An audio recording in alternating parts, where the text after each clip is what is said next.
آپ کو تفصیل بتاتے ہیں کہ کراچی کے صدر علاقے میں موبائل مارکیٹ کے اندر سیمسنگ کے دفتر کے اوپر دھاوا بولا گیا، جہاں پہ یہ سیمسنگ کا کاروبار ہو رہا تھا۔ بل بورڈز، فلیکس، کوئی چھوٹا موٹا پوسٹر جو کچھ بھی نظر آیا وہ اکھاڑ دیا گیا۔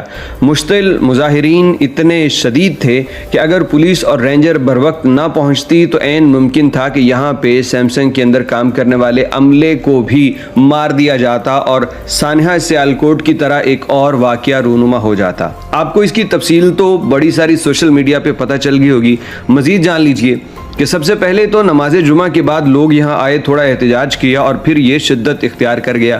لوگ جو یہاں پہ اتنا توڑ پھوڑ اور نقصان اور آگ لگائے ہوئے ہیں، ان سے پولیس نے بھی آ کے پوچھا کہ مسئلہ کیا ہے، تو کوئی کہتا ہے کہ بھیا سیمسنگ نے ایک ایسا QR کوڈ ایجاد کر دیا ہے جس سے توہین مذہب ہو رہی ہے۔ پھر تھوڑی دیر کے بعد یہ بیانیہ بدل گیا اور کوئی یہ کہہ رہا تھا کہ سیمسنگ نے کوئی اپلیکیشن ایسی تیار کر دی ہے جو اسلام کی توہین کرتی ہے۔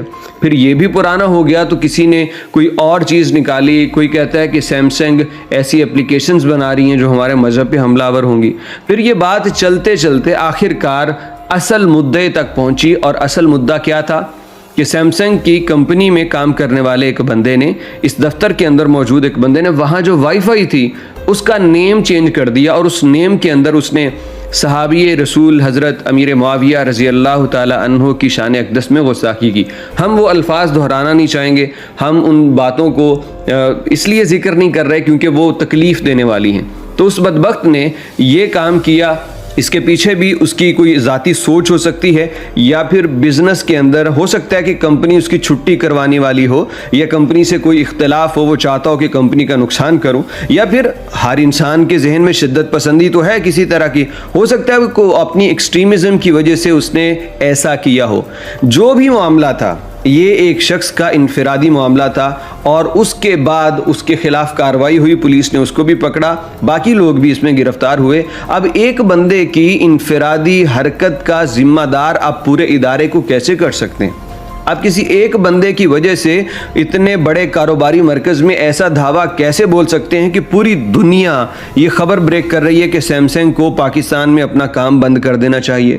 یہ پاکستانی دیکھیں کہ پتہ بھی نہیں معاملے کا، اور انہوں نے آ کے حملہ کر دیا دفتر پہ۔ مطلب جب اس قسم کی انسیکیورٹی ہم ملٹی نیشنل کمپنیوں کو دکھائیں گے تو کون آئے گا ہمارے ملک میں انویسٹ کرنے؟ کون آئے گا یہاں پہ کاروبار کرنے؟ کیا ہم باقی دنیا سے کٹ کے رہنا چاہتے ہیں؟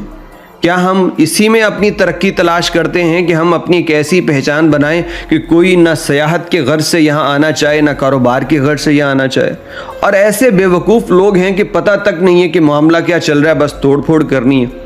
اس کا مطلب یہ ہے کہ کل کو کسی بندے کے ساتھ میری کوئی ذاتی لڑائی ہو جائے کسی موقع پہ، اور وہ کہے کہ میں نے اس سے بدلہ لینا ہے، تو بدلہ لینے کا طریقہ یہ ہے کہ کوئی چھوٹی سی ڈیوائس لے کے آئے جس کے اوپر توہین مذہب کی کوئی عبارت لکھی ہو اس کے وائی فائی نیم پہ، اور وہ میرے گھر کے قریب کہیں بڑے سیکرٹ طریقے سے چھپا دے، اور پھر وہ جھنڈ لے کے آ جائے، دیکھو عادل کے گھر جو وائی فائی لگا ہے اس کے ان نام کے اوپر توہین مذہب کی گئی ہے، لکھا ہوا ہے، اور پھر جو صاحبان آئیں وہ نہ تحقیق کریں، نہ جاننے کی کوشش کریں، اور آ کے ہمیں مار دیں۔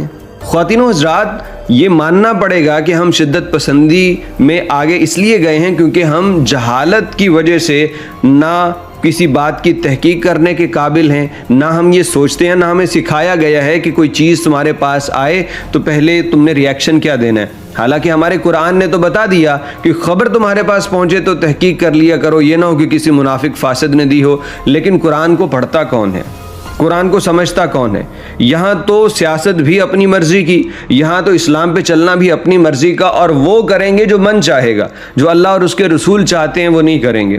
حالانکہ دین اسلام سراسر حکمت ہے، سراسر رحمت ہے، نبی اکرم صلی اللہ علیہ وسلم کو رحمت للعالمین بنا کے بھیجا گیا، اور آپ نے کتنے ہی جانی دشمنوں کو زندگی میں معاف کیا، اور کتنے ہی ایسے لوگ جو اسلام کے بڑے مخالف تھے ان کے لیے عام معافی کا اعلان کیا۔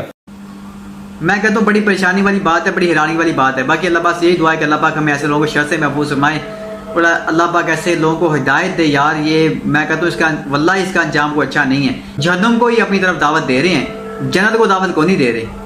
تو اللہ پاک ہمیں ایسے لوگوں کو شر سے محفوظ فرمائے، انہیں ہدایت دے۔ اور اللہ پاک ہمیں دنیا و آخرت میں کامیابی نصیب فرمائے، آمین رب العالمین۔ تو اپنا بہت سارا خیال رکھے گا۔ السلام علیکم ورحمۃ اللہ وبرکاتہ۔